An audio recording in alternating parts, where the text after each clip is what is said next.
a well-wisher of all living beings, under the divine blessings of His Divine Holiness, Shri Hariprasad Swamiji Maharaj, Param Pujya Prem Swarup Swamiji Maharaj, the spiritual leader and mentorship of Param Pujya Tyag Vallabh Swamiji, the president of Atmiya University. The university is making great efforts to spread essence of Atmiyata through education. And this conference aims to explore the interconnected dimensions of technology, sustainability, and coexistence. We aim to explore pathway to address emerging sustainability challenges arising out of the fast changes in the technology coupled with social and economical dynamics across the world. So we believe that universal coexistence and harmony is foundational development and progress in all other spheres. Building on the Atmiya University's core philosophy of universal harmony, we will be discussing and developing agendas for humanitarian development through responsible use of technology for the larger good. So, as we stand at the crossroad of knowledge and discover, let's embrace the opportunity to share insights, foster collaborations, and inspire each other towards greater heights. Your presence here today is a testament to the collective quest for progress and excellence. Together, let us embark on this journey of exploration and learning, poised to shape the future with our shared vision and endeavors. Thank you all for joining us at this conference in inaugural session. Now, I would request our Pro-Chancellor, Dr. Sheila Ramchandran Madam, to be on the dais, and I would request Vice Chancellor and Registrar Sir to escort the following guests on the dais to take their place. I would request Dr. Professor V.N. Rajsekharan Pillai, Vice Chancellor, Somaya Vidyavihar University, India, to be on the dais. Professor Natarajan Muthuswamy, Professor in the Ohio State University, United States of America. Dr. Niranjana Vanali, Vice Chancellor, Bangalore North University, India.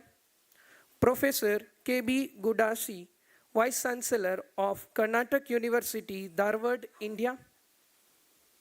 Dr. Ernst von Kimkoitz, University of Lausanne, Geneva. Professor Dr. Wolfgang Amann, HEC Paris Business School, Doha. I would request them to take their place on the dais.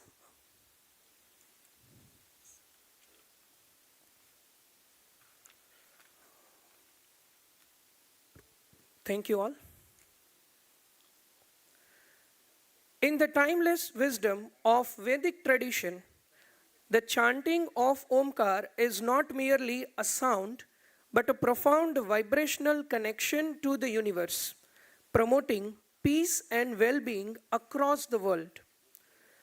This sacred syllable is a powerful tool for meditation, helping to harmonize our inner self with the cosmos, thus fostering mental peace and neutralizing our thought processes. In this spirit, let us embrace the chant of Omkar 3 times, which is the practice we keep in our university for the global harmony and individual peace. So whosoever wishes can join us together in chant of 3 Omkars. So I would request you to chant 3 Omkars if you wish together.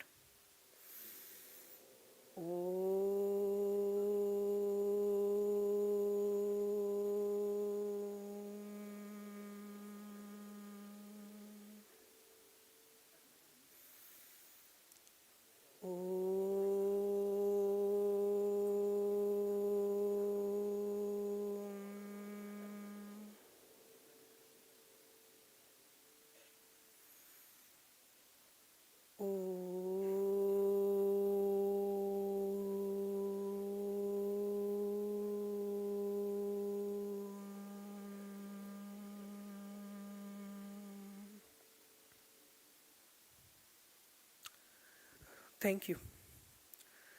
In keeping with our revered tradition, now I would kindly request Dr. Divyang Vyas, Registrar of Atmiya University, to garland Thakurji and seek blessings from His Divine Holiness Param Pujya Hariprasad Swamiji and Pragat Brahma Swarup Param Pujya Prem Swarup Swamiji Maharaj for all of us.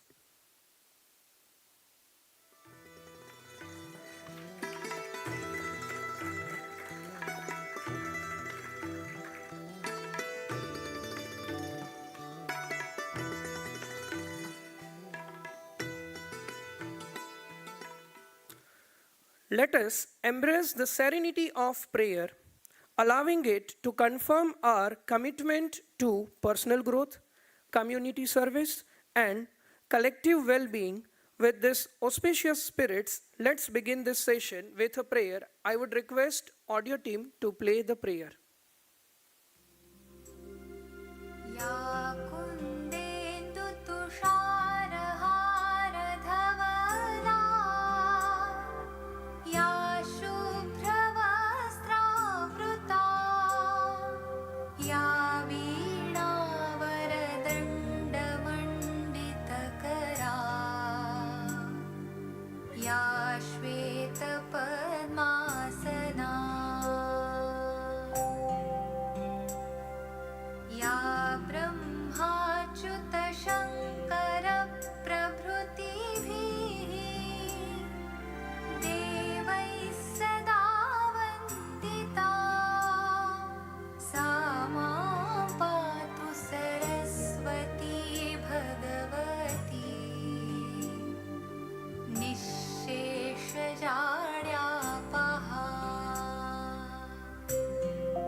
The light symbolizes knowledge as it dispels the darkness. With such pious aspirations, I would request all the dignitaries on the dais to light the lamp and commence the conference for its further proceedings.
Thank you all.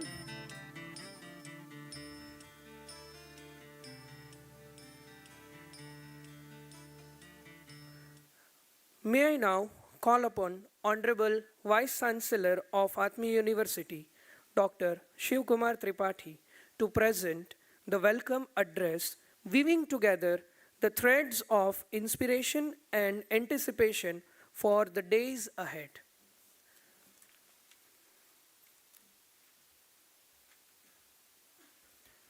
Thank you very much.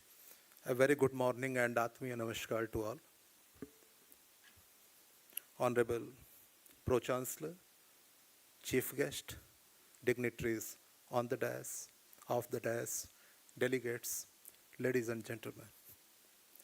On behalf of our President, Param Pujya Tyag Vallabh Swamiji, I welcome you all to Atmiya University campus. I welcome our chief guest for the inaugural session, noted academician, visionary educationist, Professor Dr. VNR Pillaiji. Welcome you, sir.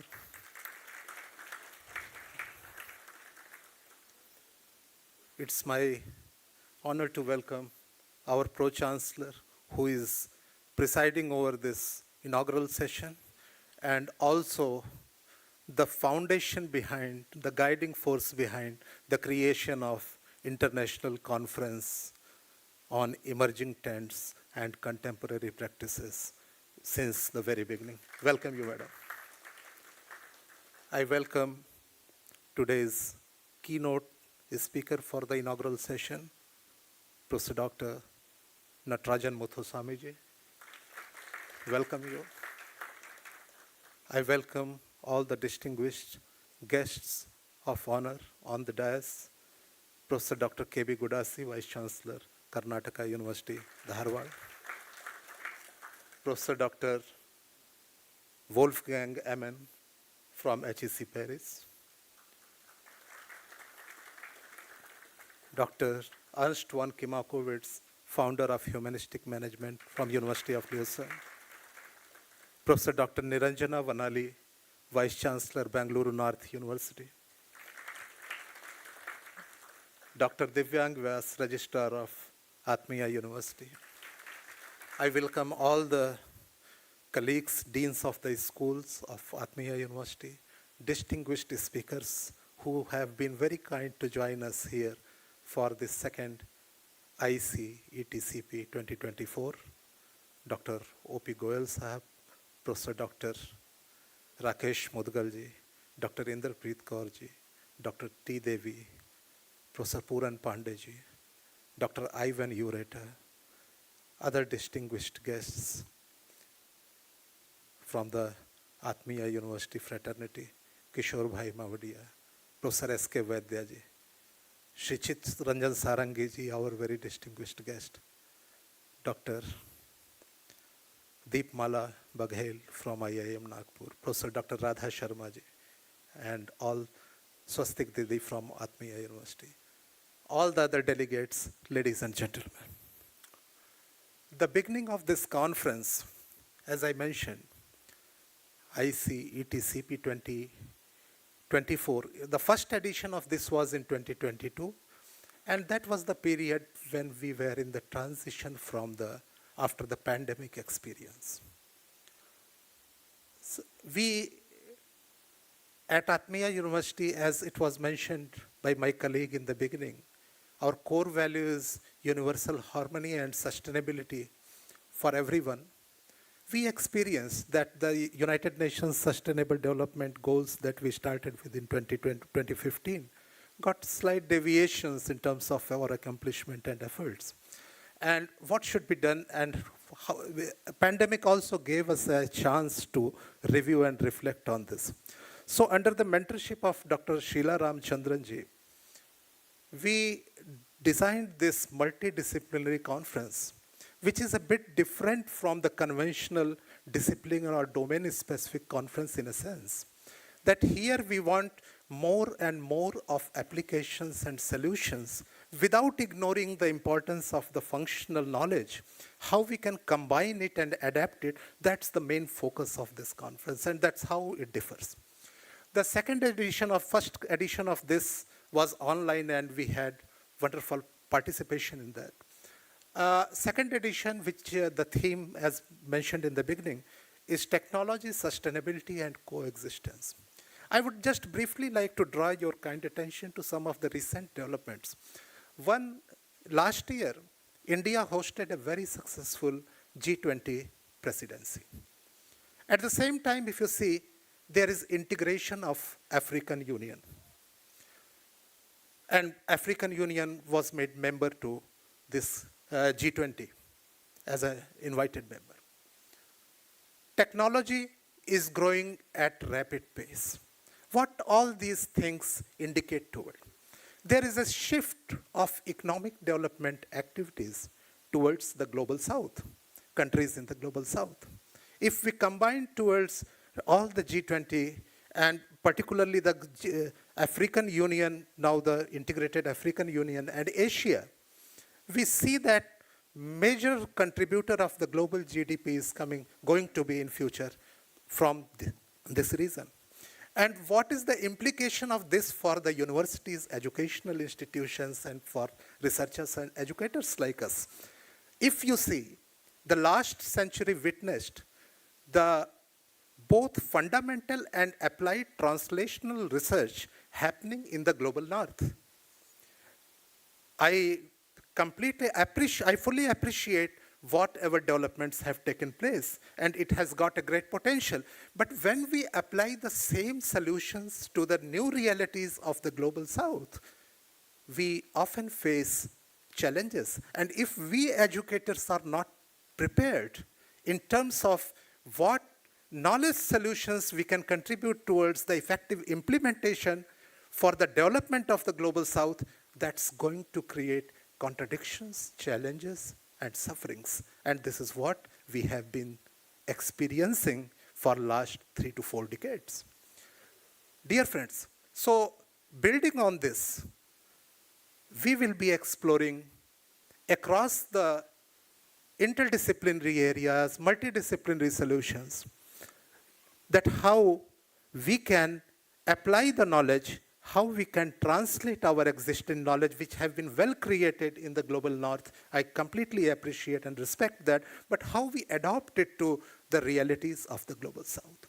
I'm sure that the deliberations taking place in the fully packed conference, which comprises of 3 high power packed panels, inviting all our esteemed, with all our esteemed speakers, one special session on business solutions for sustainability, and including this inaugural and valedictory session.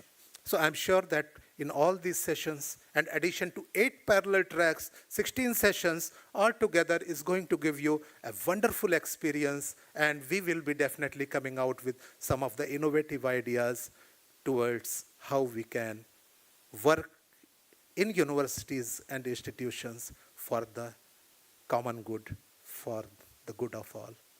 Thank you so much. Now, it's my honor to present our Honorable President, Param Pujya Tyag Vallabh Swamiji is not with us today due to some reasons. He has shared a message which I will be sharing with you in a couple of minutes. Jai Swaminarayan, Honorable Vice Chancellors, Directors, Deans, Professors, esteemed guests, and speakers. I extend a warm welcome to each of you at Second International Conference on Emerging Trends and Contemporary Practices. It is an honor to have you all at Atmiya University. Today, we come together from various parts of the world, representing diverse cultural backgrounds, united by common goal to protect our planet and promote justice for all. I am really happy to learn about the well-thought-out plenary sessions, keynote addresses, and technical discussions scheduled over the next 2 days. Conferences like this provides a platform to address pressing issues, propose solutions, and shape policies for effective implementation. I would like to emphasize our philosophy of Atmiyata, which advocates for coexistence with all beings. Our founder, Brahmaswarup Hariprasad Swamiji, encouraged us to understand human behavior and its impact on relationships. He envisioned a world where education fosters unity, leading to sustainable living for both human and nature. Our Gurudev, Param Pujya Prem Swarup Swamiji Maharaj, continues this legacy by promoting transformative education for youth. This education instills a global citizenship mindset, blending traditional and contemporary knowledge while preserving our cultural heritage. And thus, at Atmiya University, we have meticulously designed the curriculum to impart important values and life skills for sustainable and harmonious living. We have come to understand that sustainability is not just a trendy term. It stems from our culture. Even the United Nations recognizes culture as vital for sustainable development, emphasizing the importance of justice, righteousness, and understanding interdependence among entities. During your time here, we hope you would gather insights and establish a lasting partnership with Atmiya University. Let's share best practices and collaborate on common goals for the betterment of humanity and the planet.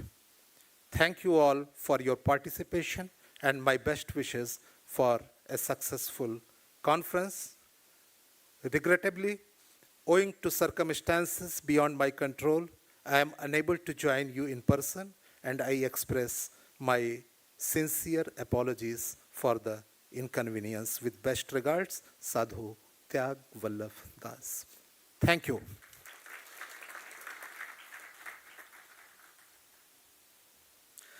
We are thankful for such a warm and insightful welcome, sir. It is now my distinct honor to invite Dr. Sheila Ramchandran, Pro-Chancellor of Atmiya University, to share her visionary insights with us through her inaugural presidential address. Ma'am.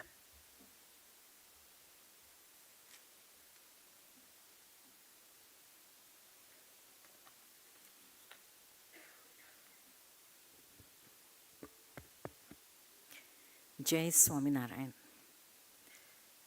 With the blessings of the omnipresent, His Divine Holiness Hari Prasad Swamiji, the benefaction of Param Pujya Prem Swarup Swamiji, and the guidance and mentorship of our Guruji, Param Pujya Tyag Vallabh Swamiji. We commence the second international conference scheduled for today and tomorrow. It gives us immense pleasure to have such eminent leaders from the field of education on the dais, in the audience, practitioners from the industry and from the skilling policymakers, researchers from premier research institutions like ISRO, and representatives of the governance and management, especially from the trusts and society, and especially from our own Sarvade Kelavani Samaj and others. The workforce, namely the faculty members, who translate these visions and these knowledge created into action through the future leaders and workforce of the society globally, namely our students, with the stakeholders who aspire the best for the young generation, namely the parents.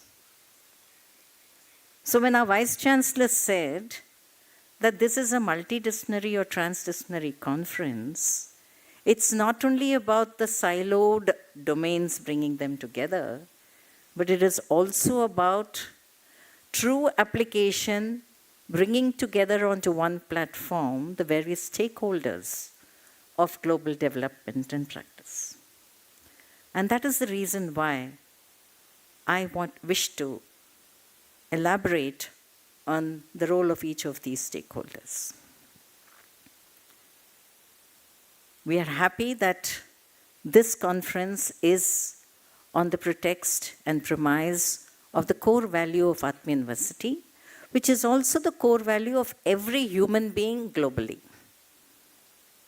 The inherent requirement and aspiration or ambition of every human being is this: to have happiness in life in a coexistential manner. So friends, that is the reason why this conference has as its core objective on human values, humanization, as well as sustainability. If you permit, just to set the ball rolling for this particular conference, I would just like to share some of my thoughts, as well as what we would like as an aftermath of this conference with all of you, who are the chosen participants and delegates of this conference. Congratulations to you, because from so many out there, including our international partners, you are the representatives who have to drive it forward. This is a wonderful get-together and networking for 2 days. I know a lot of thought and arrangements have happened before, and the 2 days is going to be wonderful with a lot of deliberations. But what after that? There needs to be a continuity. So just to set the context, if we take the word sustainability, and as our Vice Chancellor said about the Sustainable Development Goals, if you look at the typical term or meaning of sustainability, it would mean status quo. It would mean trying to maintain it. But is this what we are looking at? Maintaining what? Therefore, we need to maintain something. We need to be sustainable in all aspects. But we also need to look at enhancement. We are assuring and we are sustaining. But we need to look at enhancement. And when it comes into enhancement, what are those core values of enhancement or development? We use the word growth and development. Should we keep in mind before we look at the enhancement perspectives?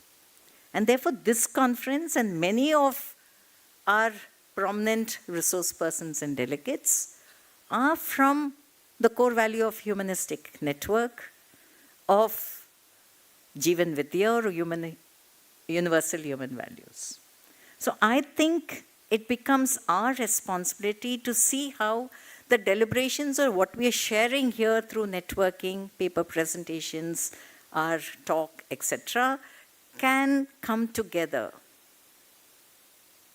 as a funnel, and whether we could sift out what is required towards this and come out with some outcome of this conference. We must understand, all of us say, let's go back to the Gurukul system. Let's go back to what really life is. But we must accept a lot of development is happening globally, and all of us are just drawn into it whether we like it or not. And one of the very important aspects of development that all of you know is technology. Whether you like it or not, you get drawn into it. You can never remain away from it. And all our learned community members here are aware that technology has its advantages, but it also has its flip side. How do we avert that flip side? How do we wrap ourselves to protect ourselves from this flip side, but still allow this technology to help us in its various pursuits of minimizing time, increasing efficiency and productivity, yet not getting stressed by it?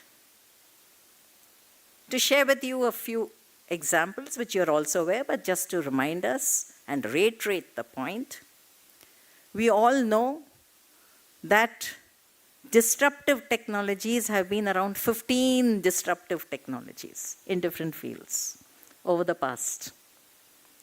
And the most recent, the buzzword around, is the AI.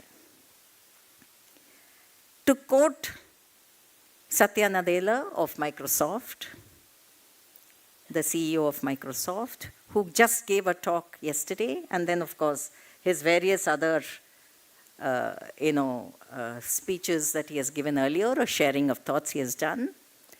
If you take Microsoft itself, it has had 4 different platforms that it has gone through. And the last platform now is AI. How can this AI be used in a particular way, which would be closer to our core value? Friends, we talk about Industry 2.0, 3.0, 4.0, and now we speak about 5.0, and we learn it more in a theoretical manner. Similarly, we have education 1.0, 2.0, 3.0, and so on. But what have we been doing through technology all along? We have been trying to see if the computer can understand us. This has been our pursuit all these days. All that we have been developing for usage by the society, not by just the computer professionals, has been towards seeing whether the computer understands us. This has been up to Industry 4.0. And we have got stressed through this. But now there is a shift through AI, where we have to now try to understand the computer and its applications. And this is the humanization aspect, where we cannot allow the computer and systems through AI to dominate us and to rule our lives. This, I feel, is something that all these stakeholders need to come together to see that we do not lose the rationality that a human being has. The pursuit that a human being has towards leading a happy life, not a materialistic happy life, since this is our core value. And to see how we could integrate this into all our research, into all our sharing of this knowledge through our classrooms as teachers, through our skilling, through our various programs, not only on the campus, but from the rest of the society, through its applications without disrupting societies in this. How businesses could change, how business policies could change. This is an important aspect, because ultimately, the framework of the 17 Sustainable Development Goals, which covers every aspect, and the 12 verticals of a higher education institution also are embedded into it. That framework is on 5 Ps. And as all of you know, the 5 Ps are main, people. And people exist on the next P, planet. Unless there's coexistence between these two, we'll need to look at prosperity, we'll need to look at partnership, we need to look at peace. Ultimately, it is peace which is going to give us the happiness. Therefore, how do we integrate these 5 Ps in whatever we may do? So the moment we talk about technology, or the moment we talk about any growth and development, we think it is only for science and for technology. Not so. Because a human being is not a robot. A human being is not a man-made technological person. A human being is an emotional person, is an intelligent person with his own individuality. A human being is part of the society, which is the basic fabric of the global peace. And therefore, all other domains need to get integrated into this. And the application, as you see, happens only in these 3, the latter 3. So how do we bring this together? How do the science and technology also not only remain as STEM but become STEAM? And how does society and society-related domains get into concepts of science and technology? I think more research needs to be done in this. And automatically your growth and development towards the pursuit of this would happen. So, friends, as opening remarks of this conference, I just shared a few of our thoughts that we've been discussing for the last 6 years on campus, put it into a capsule, and maybe I'm a little of a taskmaster who looks at output and impact for any event or activity that we may do. So my request now is whether, maybe 3 tasks, how all those who are present here, all institutions who are part of our conference, could form clusters in specific verticals. Number 1, how these clusters could form a consortium. How this networking and further interactions could happen through faculty to faculty, industry to industry, academic and industry to society, and vice versa. How could all this happen? My request is to the organizers and partners of this conference to kindly take this as a post-conference exercise.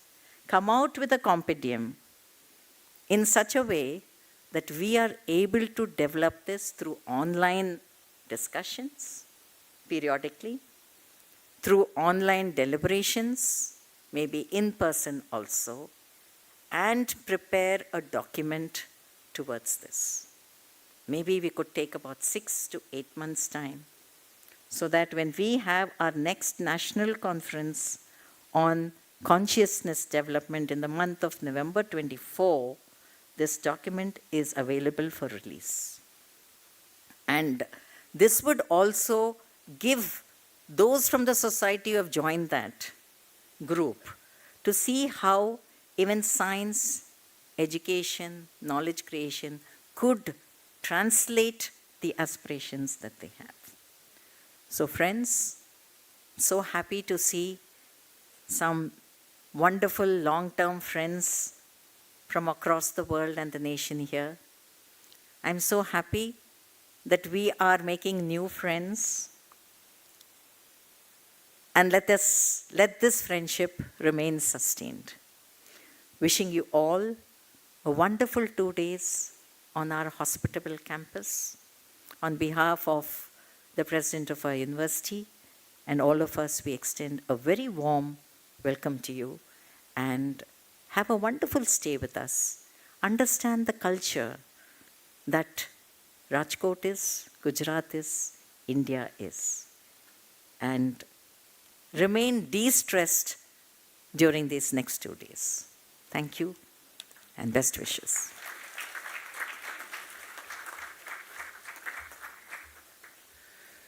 Thank you, ma'am, for such an inspiring and insightful address. Your wisdom and vision set a profound path for all of us follow throughout the conference. As we move forward in today's agenda, we are honored to have Professor V.N. Rajsekharan Pillai, Vice Chancellor of Somaiya Vidya Vihar University, for the inaugural address. Thank you.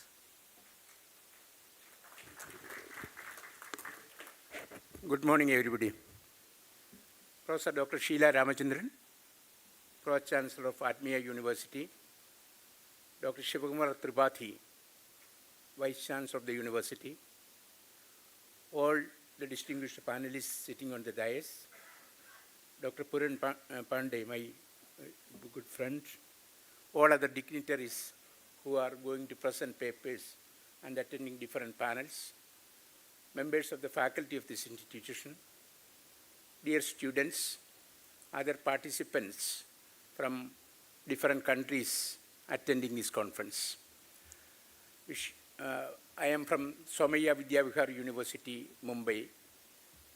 Have been a teacher in the higher education system for more than 5 decades. I'm extremely glad to be here with you all in this conference on emerging trends concentrating on technology, sustainability, and coexistence. The introductory speeches covered almost all the objectives and purpose of this conference. I don't want to say much more about all those things, but when it comes to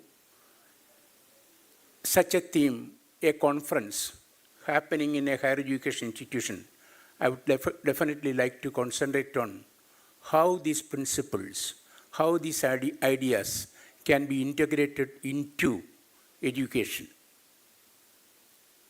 Ultimately, the translation of whatever we do into real practice, that has to come through the students and the teachers, the academic community. Technology is the star or villain, whatever it may be, technology. If you just trace the word, meaning of the word technology, technology means art, skill, and craft. Techne, that is the first word. Logos means logic and reason. This is a combination. Technology is actually a combination of art, skill, and craft, and logic and reason. Everything is covered. We talk about technology, sustainability, and coexistence. This particular this university, the very preamble of the university says the holistic development and transformative education. Transformative education. Capability for livelihood, knowledge, skill, and aptitude. The very purpose of technology or education, whatever it may be, education or technology, is to enhance the quality of life and life management systems. Whether it be UNESCO conferences, whether it be UN development objectives, it's all for the quality, for enhancing the quality of life and life management systems. When we say life, life is not livelihood alone. Life is much more than that, very much more than that, livelihood. So, livelihood alone is the matter, we cannot consider it as separate, life in its entirety. When I say life in its entirety, not life of the mankind, life of the entire universe. So, in an education institution, when such an important conference is happening, we should analyze what is the purpose of knowledge. Knowledge is to get, education is to get knowledge. That is, knowledge to know things. That is the first and foremost. Then to do things. How to do, skill, we call it skill. And then learning to learn. That's very noble purpose of how to learn. That is also the purpose. And then the fourth celebrated purpose of education is learning to live together. How to live together in a society, understanding and respecting diversity in harmonious coexistence. So these are the themes you have nobly selected for this conference. These are the three themes. And when it comes to connection with knowledge, education, and life in its entirety, our education institutions should also add yet another purpose of learning to unlearn. It's very important. As a result of education, as a result of teaching, as a result of research, we might have got lot of knowledge and all that. But that is not the end of it. That is not the end of it. I might have got a PhD in chemistry several years ago. But we call PhD is only a training for research. PhD is only a training. Then only you are going to do research. So, the termination of any program, any degree, or any activity in an education institution is only just the beginning of the further education. And if that has to happen, the educated people, the highly trained, educated, certified people like us, we should always be ready to unlearn. Unlearning is much more difficult than learning. Very difficult. In Professor Sheila Ramachandran's mother tongue, there is a famous saying. In her mother tongue, I will try to say, Katrathu kaimannalavu, kallathathu ulagalavu. That means, what I have learned is this handful, and what remains to be learned is as big as this universe. Am I right? I was right? Yeah. What remains to be learned is as big as this universe. And this universe is changing. And only a person who have that feeling, only a person, educated person, who can throw away prejudices can learn new things. So, unlearning is nothing but throwing away prejudices. We all live in, because of established education and all that, we get a lot of prejudices. That's all, they're all right, but at the same time, we have to throw away prejudices. We have to throw away prejudices, then only we can learn new things. And throwing away prejudices is a pre-requirement for coexistence. That my belief system is the one which has to be the top, or my way of life is the thing which has to rule over. These are all prejudices. So only the coexistence is possible only when a person can throw away prejudices. And that is also the celebrated purpose of learning.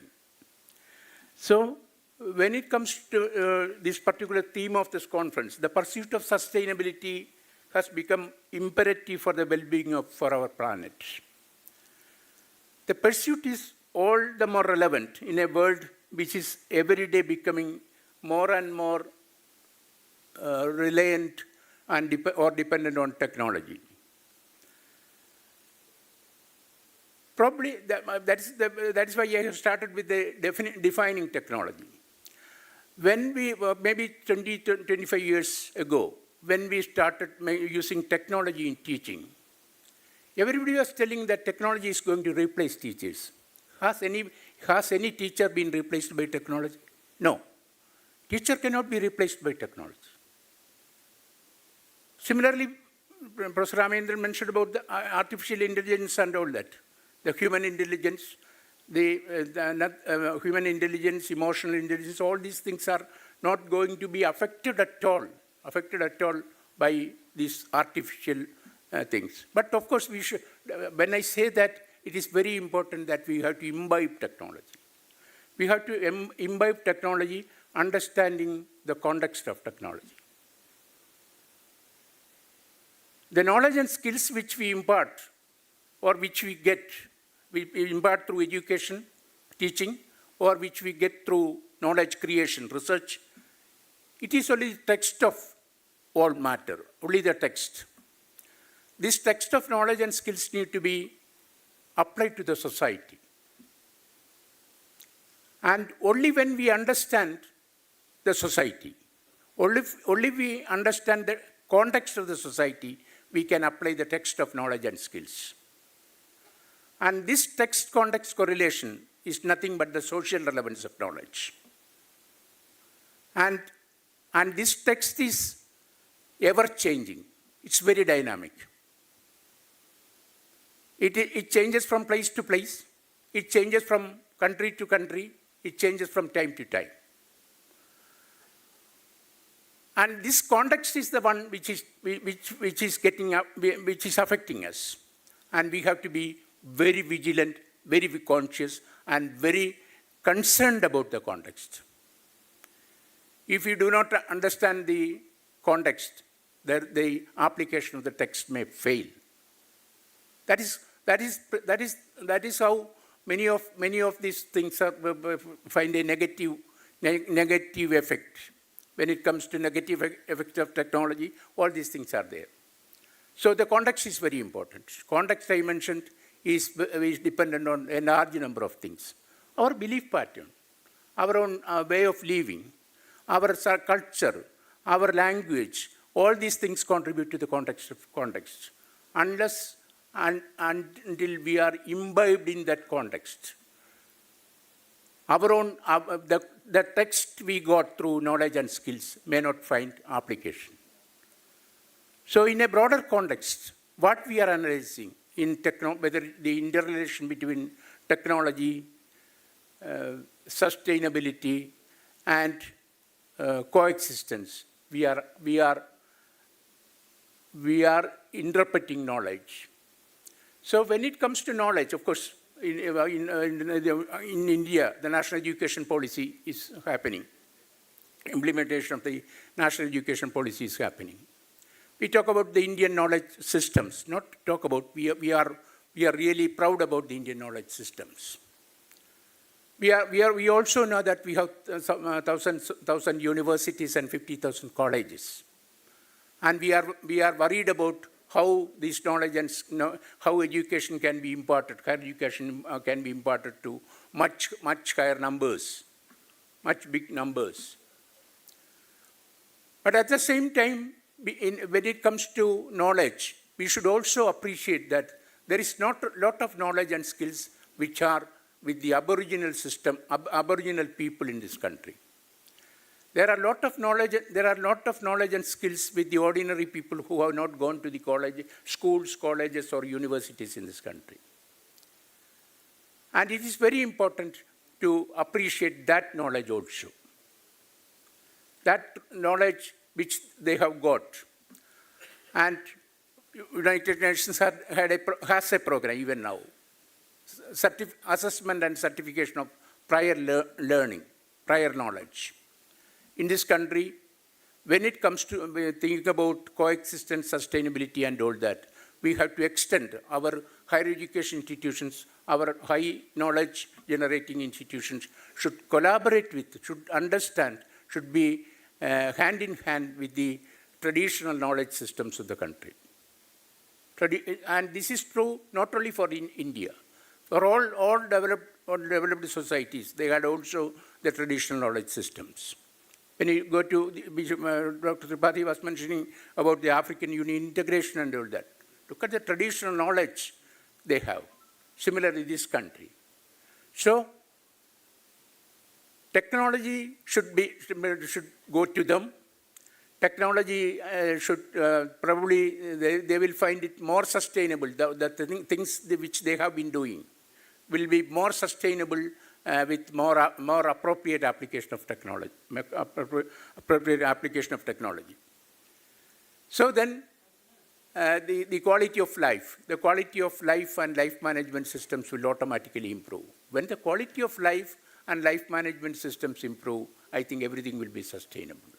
And that's the message I want to say. Thank you very much. And I sincerely wish the deliberations of this conference will go to the students, postgraduate students, research students, and I have seen a large number of posters in different areas, in ethics, philosophy, management, business ethics. A lot of posters are also there.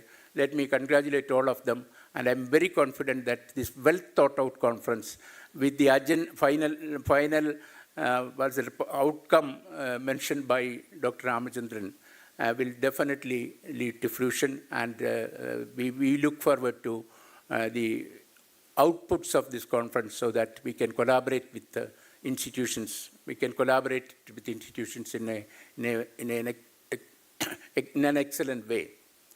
We have seen the fruits of collaboration also during the COVID period. I remember the first conference was during the COVID period I attended. I also attended. So during the COVID period, we thought our institutions, all our institutions, particularly high experimental technological institutions, all these institutions will be withering away because laboratories are closed, technology institutions, nothing was happening and all that. But after 8 months of COVID, there was a survey by the great journals like Nature and Science. What has happened to science and knowledge during the COVID year, 1 year? And that year was the year, maximum collaboration occurred in the whole world in science and technology. That year. People who do not know each other, who did not know each other, people, institutions which are probably at very different levels, much higher level and much lower level. People who have not seen each other, people who have not seen even corresponded each other across the globe, they collaborated for specific outcomes. Of course, it may be for the vaccine, it may be for the devices and all that. Maximum collaboration in the history of science and technology occurred during the COVID period. That is a technological capability, that we have acquired that technological capability. And then that also shows the value of collaboration.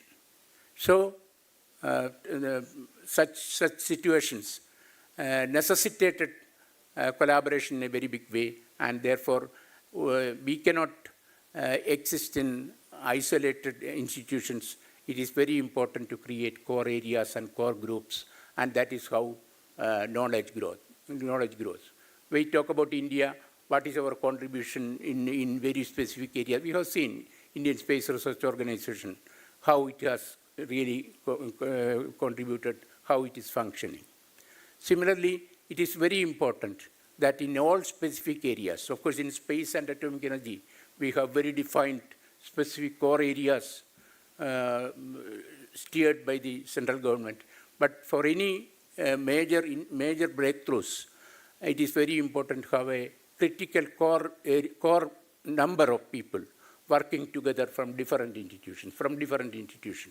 Only when, if you look at research progress all over the world, you can see that only through creating a critical mass of people who are working in very specific areas, in different areas as well, only through their collaborations, significant results can be achieved. Individual excellence is always there, but institutional and country level, global level excellence, if global level excellence has to happen, such collaborations are very important. This I just added when I thought about the collaboration. I am very sure that the different countries' representations are there.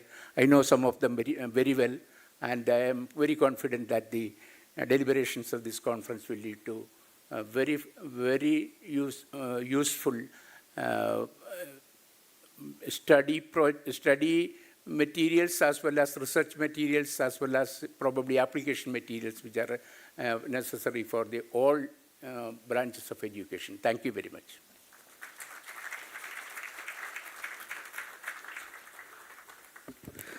Thank you so much, sir. We extend our deepest gratitude for an illuminating inaugural address. As we embrace the digital dimension of knowledge sharing, we are now set to present a special address by Dr. Rohit Kumar N. Desai, Vice Chancellor, Hemchandracharya, North Gujarat University, Patan, in India, delivered through a video message. Dr. Desai's expertise and insights are an invaluable addition to the conference. So now I would request a video team to set his video message, and I would request audience to direct their attention to the screens as we play his special address, bridging distance with technology to enrich our understanding and discussions. Thank you. Namaste. My pranam to Param Pujya Tyag Vallabh Swamiji. As United Nations declared 17 goals for sustainable development like zero hunger, no poverty, gender equality, decent work and economic growth, quality education and partnership for the goals. Our Prime Minister Narendra Modi ji, as President of G20 Summit, has given many programs to promote these sustainable goals, and most of the members of the group approve them. Now it is our duty as Education Institute to promote the goals in all possible manner. I congratulate Vice Chancellor Dr. Shiv Tripathi, Registered Dr. D.D. Vyas and team to think and organize Second International Conference on Emerging Trends and Contemporary Practices. Hemchandracharya North Gujarat University and Atmiya University have very fruitful MOU since last 2 years and successfully organized many programs. We are very proud to be the part of this conference and wish the conference to be a grand success. Namaste.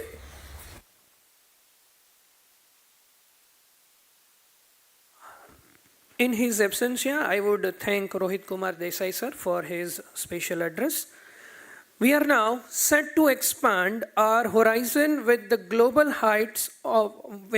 insights of Professor William John Senkondo, Vice Chancellor of Mozambique University, Tanzania. His special address delivered to us through a video message, which promises to bring unique perspectives and innovative ideas from the heart of Africa. Please turn your attention to the screens as we welcome the wisdom and expertise of Professor Senkondo in this special address of the conference.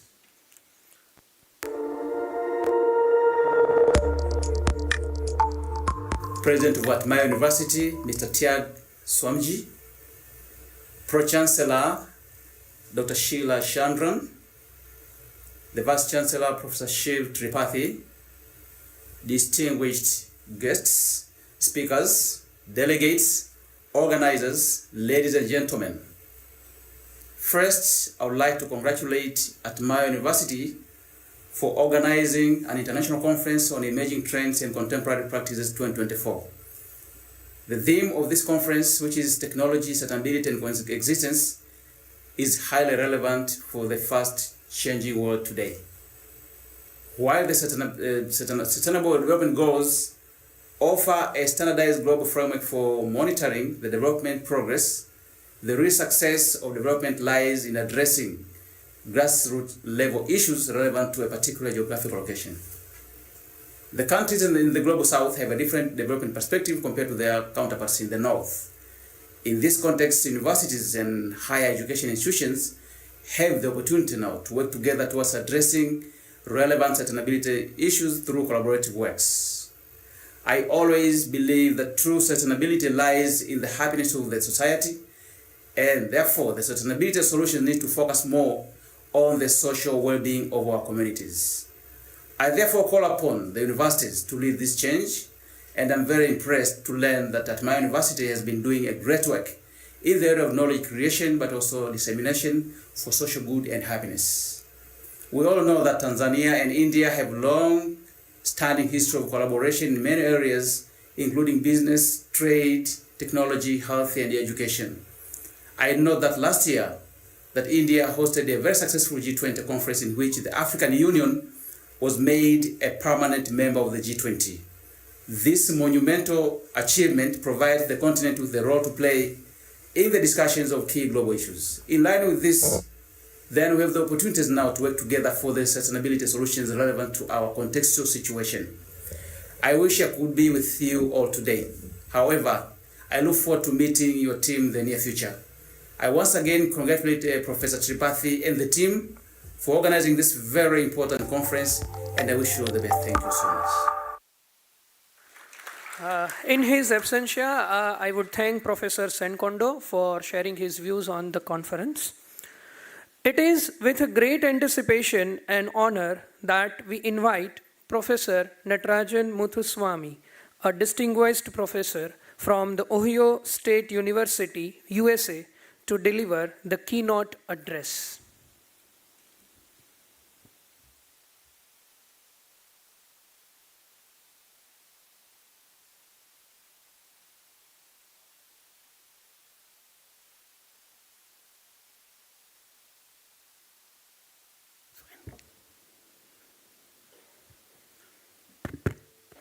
Good morning, everyone. First of all, I'd like to thank the organizers for giving me an opportunity to be here. Particularly, I'm extremely thankful to the Pro-Chancellor and the Vice-Chancellor for hosting me, as well as providing me an opportunity to interact with the faculty members, students, and the esteemed colleagues here. I'd like to start by asking a question. How many of the audience include PhD scholars or aspiring PhD students? Can you raise your hands? Very good, very good. So this talk is dedicated for you. Can I have the next slide, please? Or first slide, please. Is the slide is on? Okay, there you go. Okay. So I have about 15 minutes to tell a story. And in this, the theme of my talk is going to be about how we integrate the contemporary, patient-centered, personalized, collaborative health research practices with emerging trending technological advancements to achieve a sustainable human health. So that kind of fits with the theme of the conference. And I'd like to use the work of my PhD students, hence I'm dedicating this work to all the PhD scholars here or aspiring PhD students here, of how we try to integrate the contemporary practices of health research with emerging technology. Can I have the next slide, please? The story I'm going to tell is about a disease called CLL. It is a B-cell disease, the cell that makes the antibodies. In these blood cancers, the cells continue to accumulate because they lost track of how to die. There is always a turnover time for all the cells, but these cells lost track of time because of deregulated pathways. Can I have the next slide, please? So over the last 45 years, we have been trying to cure this disease, treat this disease, to clear this disease by using chemicals, chemotherapies, biologicals, antibody therapies, combination of chemicals and antibodies, and with the better understanding of how these cells learn to survive, grow better, targeting pathways, hence coming with targeted therapies to cure this disease. But every attempt we do, we end up, can I have the next slide, please?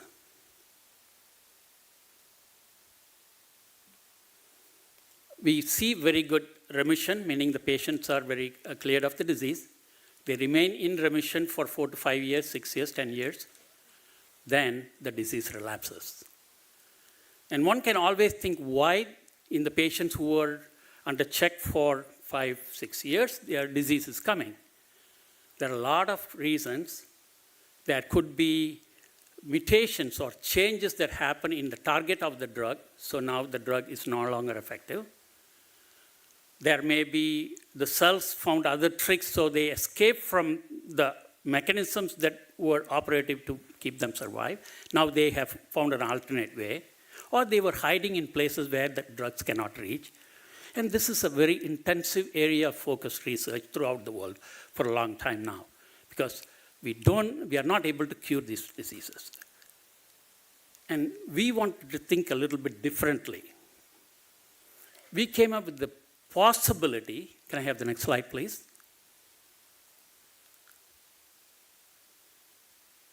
The reason why you have these accumulating cells that are not sensitive to the drug is because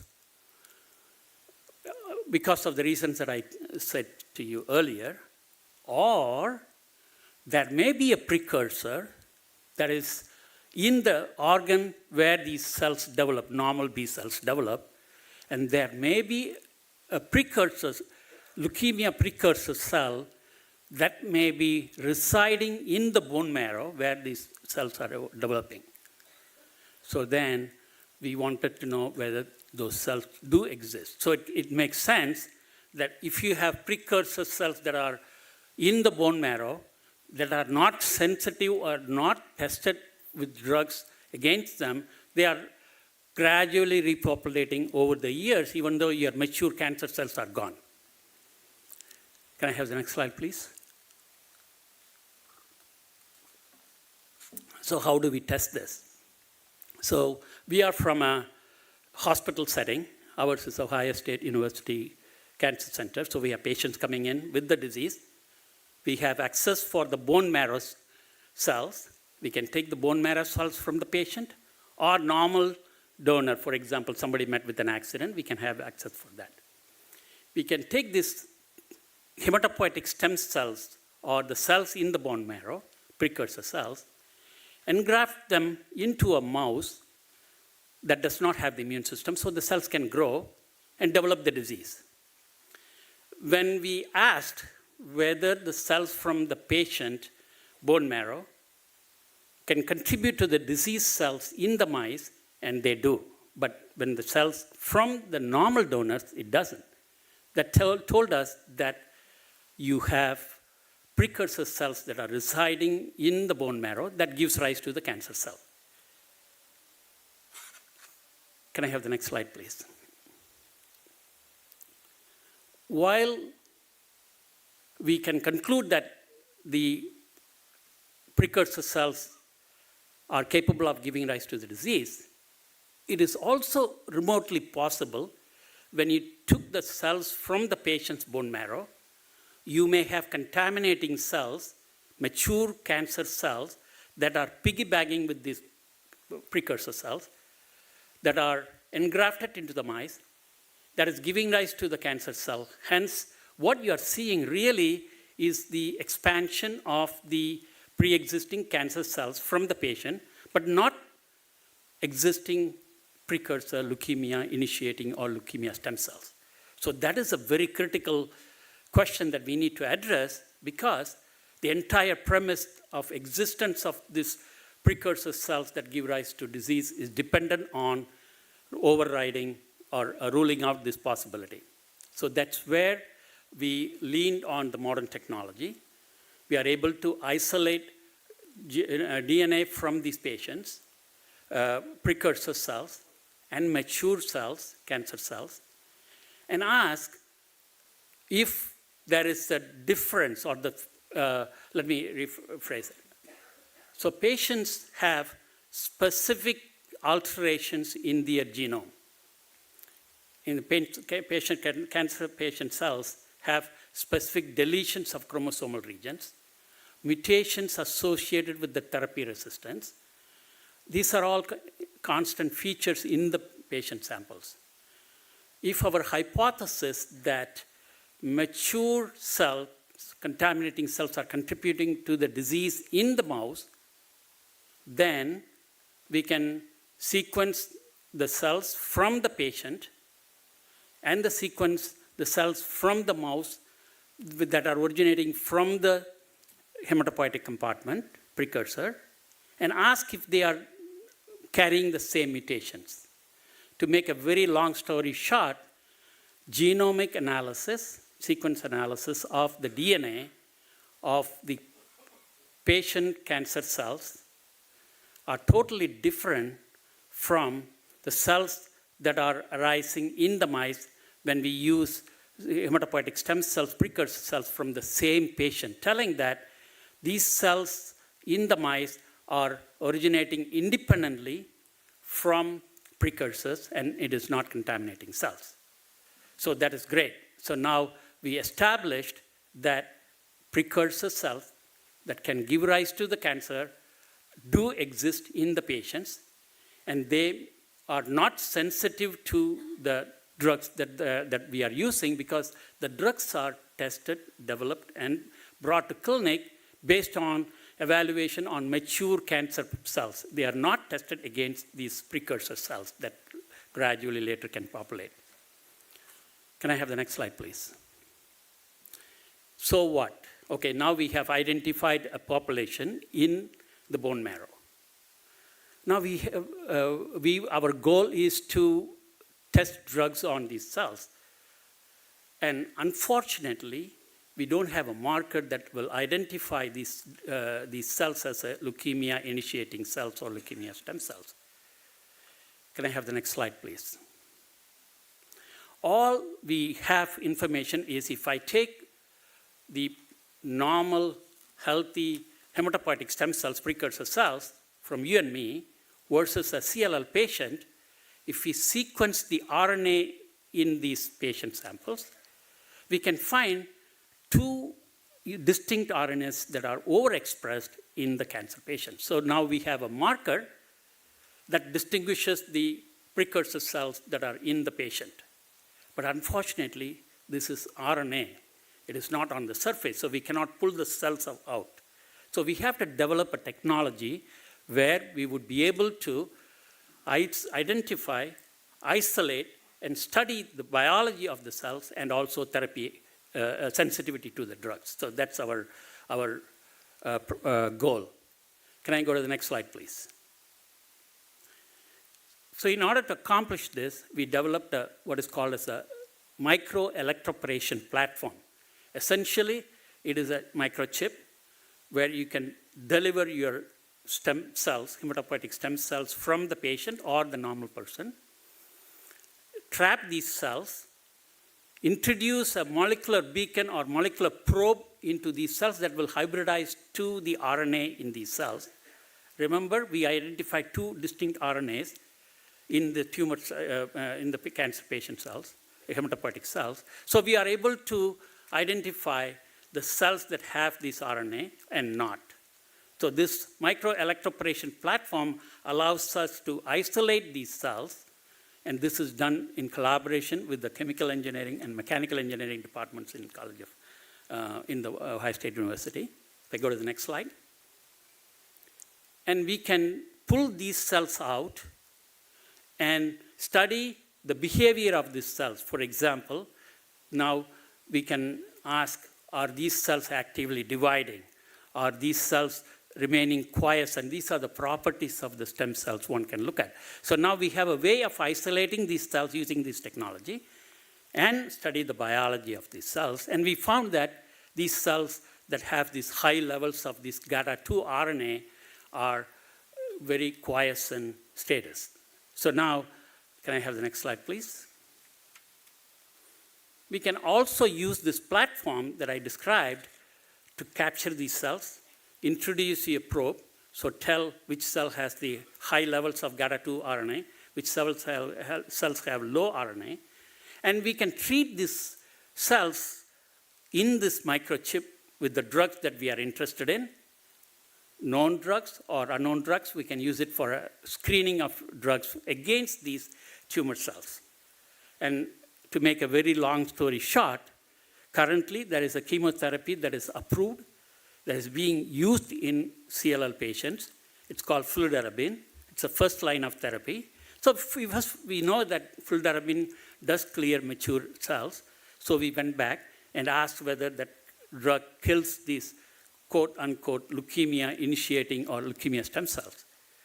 And to make a long story short, these cells coming from CLL patients, which expresses high levels of GATA2 RNA, they are not sensitive or they are less sensitive to the drug, meaning that they are not responsive to the drug. We also found that if you knock down GATA2, then they are responsive, but that's another story. Can I go to the next slide, please? So we are moving on application of the technologies to identify and characterize these cells.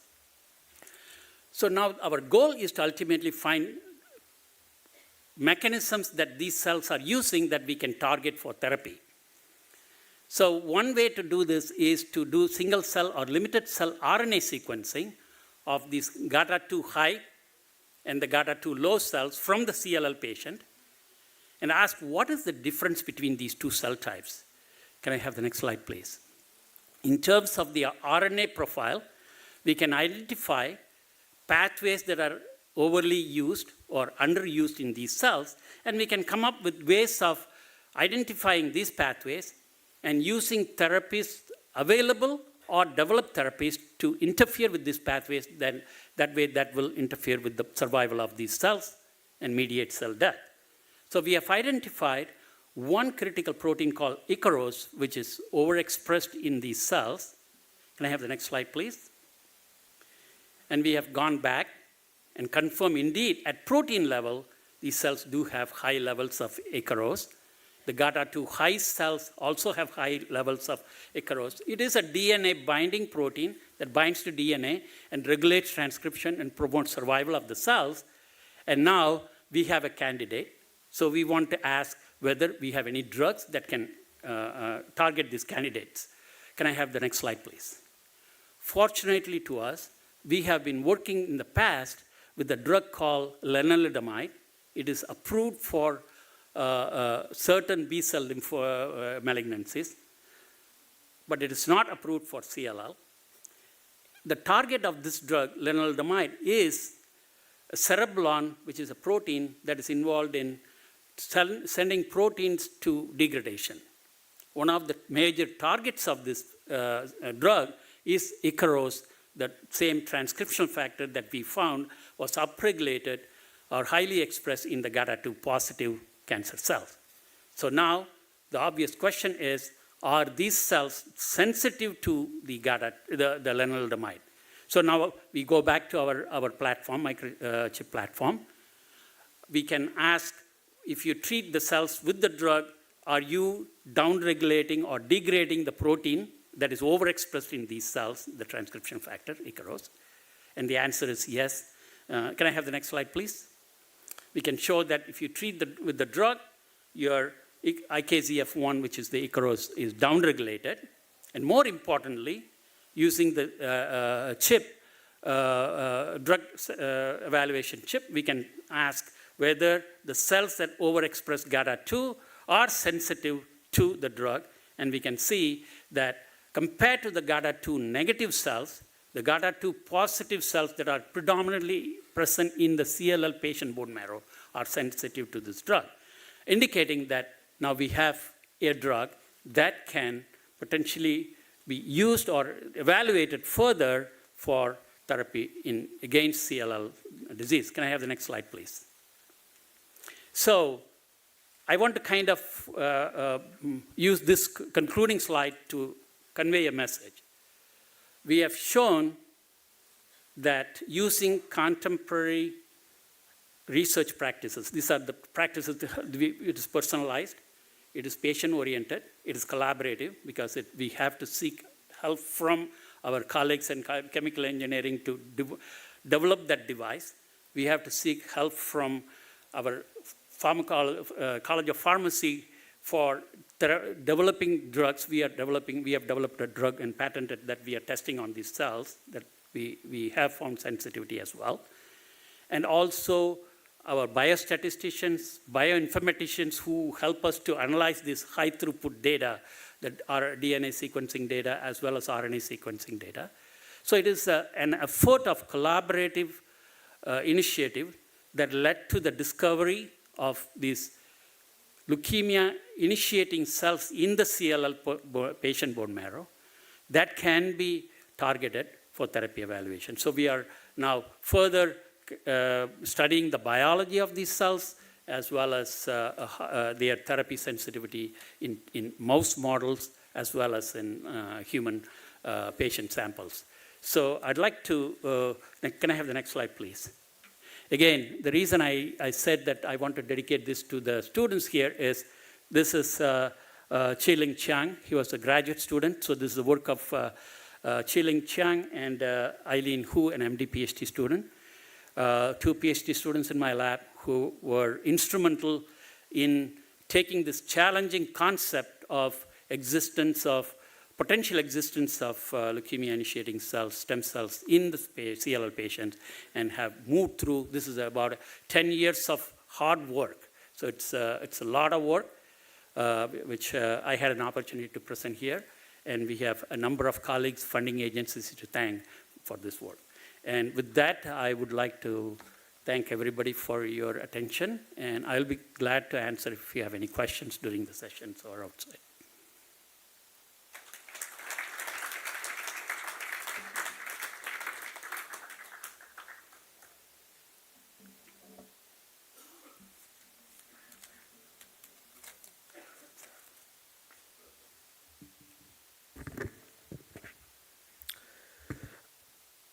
Thank you, sir. Our heartfelt appreciation goes to you, sir, for delivering such an insightful and inspiring keynote address. Your expertise and perspectives have not only enlightened us, but also paved the way for meaningful discussions and innovations throughout this conference. As we move forward, may I now invite our all the delegates on the dais to come forward for the momentous occasion to release our conference proceeding booklet.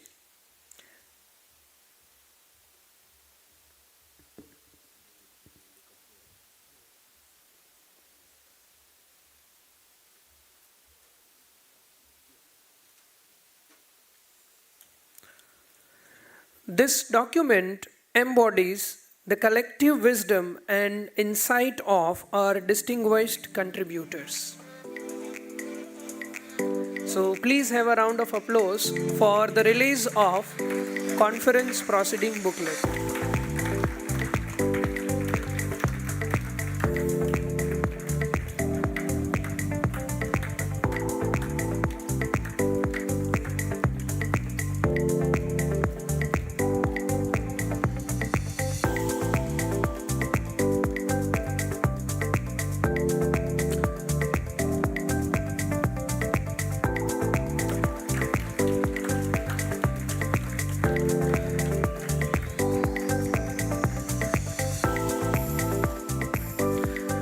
As the conference proceedings are now officially released, we celebrate the culmination of hard work and dedication from our distinguished contributors in this conference. This milestone not only enriches our conference but also strengthens the foundation of our academic community. Let's proceed with the session ahead, and now I would request our higher authorities to offer our gratitude for the invaluable contribution and presence of our delegates on the dais. We would like to present you with a memento as a token of our appreciation. This gesture is a symbol of our respect and thanks for enlightening us with your insights and wisdom. So now I would request Pro-Chancellor, Atmiya University, Dr. Sheila Ramchandran, to offer a memento to Professor V.N. Rajasekharan Pillai, Vice Chancellor, Somaya Vidya Vihar University, India.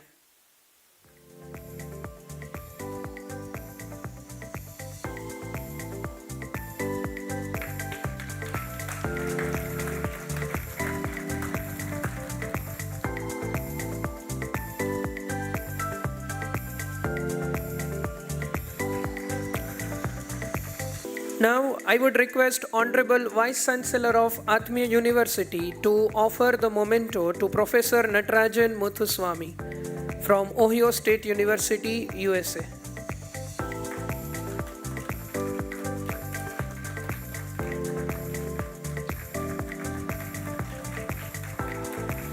Thank you, sir.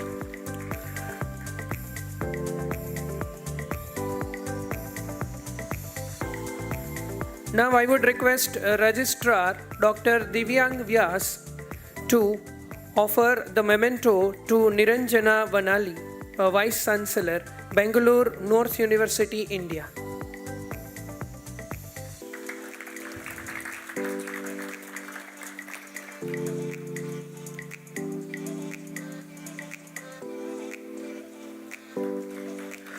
Thank you, sir. Once again, I would request Honorable Vice Chancellor to offer the memento to Dr. Ernst von Kimquazit from University of Lausanne, Geneva.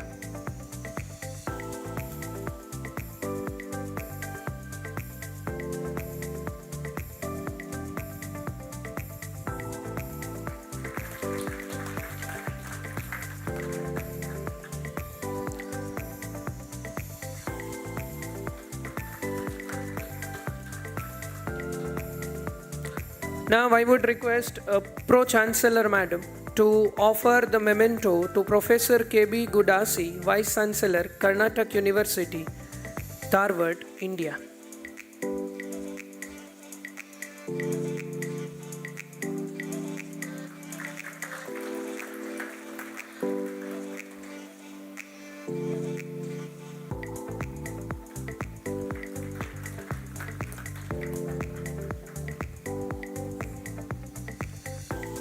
I would request Registrar Dr. Divyang Vyas sir to offer the memento to Dr. Wolfgang Amann from HEC Paris Business Schools, Doha.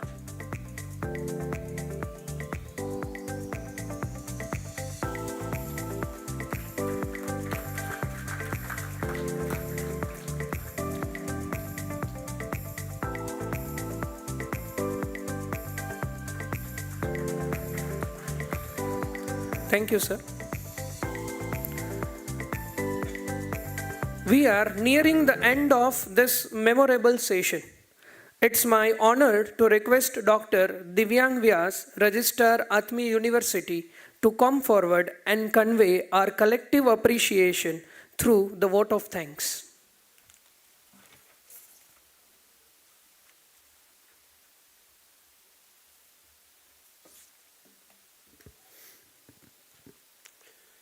Namaskar. With gratitudes in the lotus feet of His Divine Holiness Brahmaswarup Hariprasad Swamiji Maharaj, Param Pujya Prem Swarup Swamiji Maharaj, I take this honor to present vote of thanks on behalf of the entire team.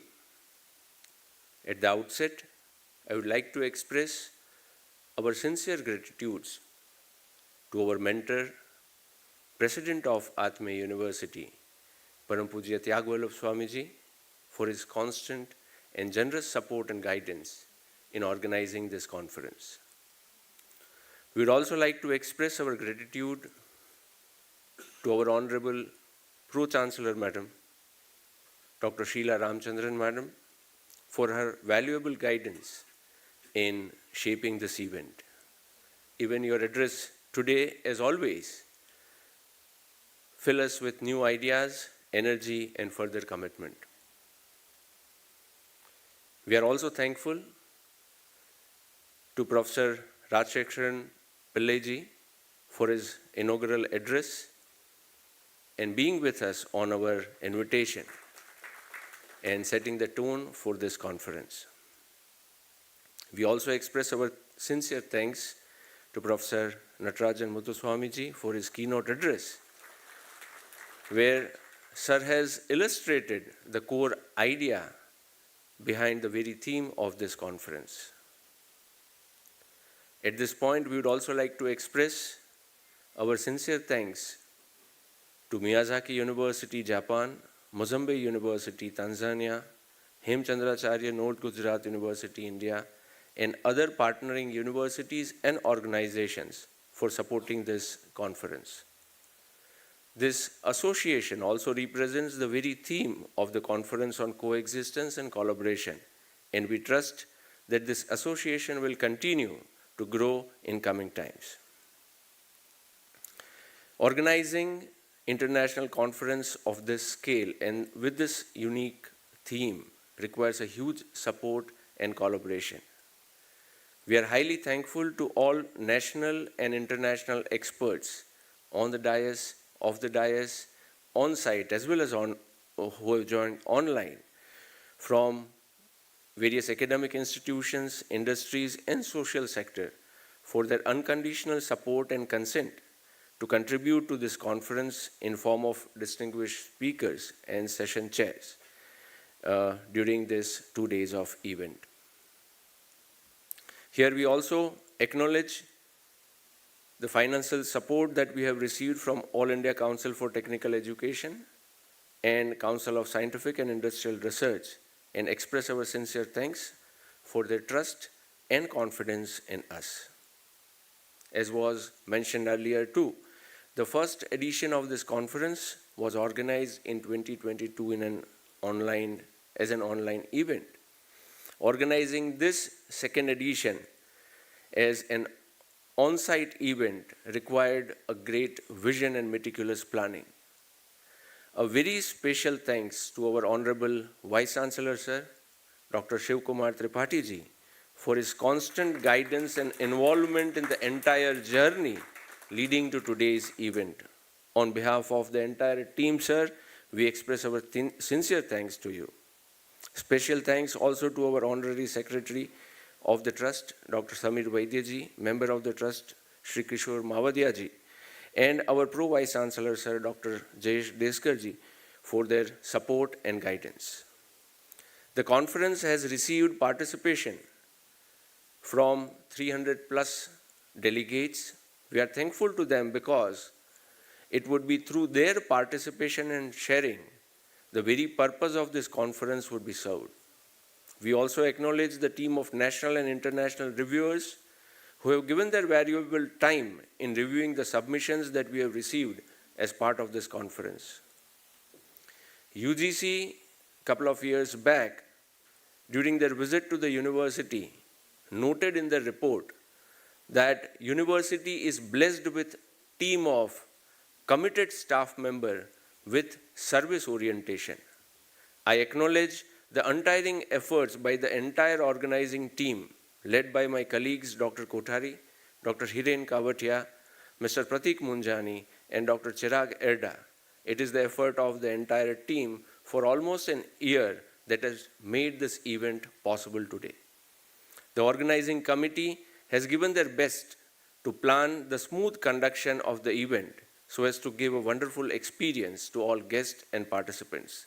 Still, in case of any discomfort, we request your cooperation and consideration as the need be. Once again, thanking one and all who have contributed to this conference, wishing a very fruitful, productive event with lots of sharing, followed with actions towards technology, sustainability, and coexistence. Thank you very much.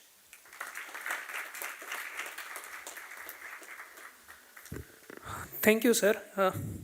With the vote of thanks eloquently delivered by Dr. Vyas, we draw this inaugural session to a close. His words have beautifully encapsulated the gratitude we all feel for the contributions and presence of everyone here involved. As we conclude, let's carry forward the spirit of collaboration and insight that we have been ignited today. Thank you, distinguished guests, speakers, and all attendees and delegates for making this session a beacon of knowledge and innovation. Now, before leaving, I would request all to rise for the national anthem. And I would request audio team to play the national anthem.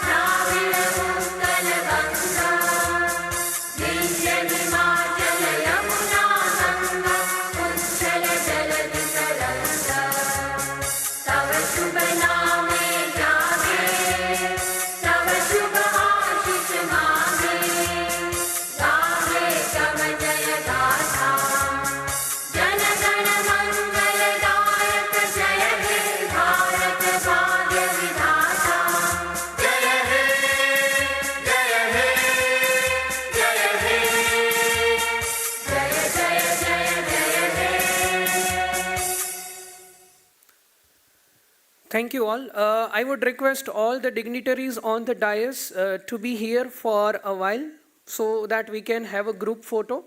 And I would request organizing secretaries to escort the guests of the dais to the entrance plaza for a group photo session. And I would request all the delegates and participants, attendants, everyone to reach to the entrance plaza near reception because